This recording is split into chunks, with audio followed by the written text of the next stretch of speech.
Welcome to Not Milk Never Milk. Subscribe if you're lactose intolerant. In this video, I will explain how to make speech bubbles in Ibis Paint X. First, open the application and start a new canvas or load an existing project. Navigate to the Tools menu and find the Frame Divider tool. This tool is perfect for creating consistent shapes. Select either the ellipse or rectangle option, depending on the bubble style you prefer. Then, simply draw your initial speech bubble shape directly onto your canvas. Now that you have your basic bubble shape, it's time to add some dialogue. Locate and tap the text tool icon, which will bring up a text input box. Carefully type out the words you want your character to say. After entering your text, you can customize its appearance.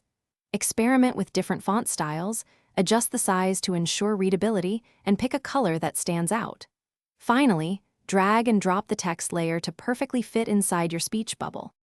To make your speech bubble visually appealing, let's customize it. Use the bucket tool to fill the bubble with a solid color, typically white or a light shade. You can also add a distinct border by using the Frame Divider tool's stroke settings. Next, for the iconic speech tail, select the lasso tool or even the eraser tool.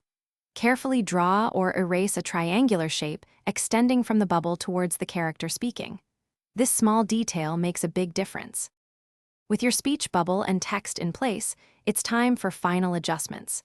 Consider merging your text layer with the bubble shape layer for easier movement and scaling.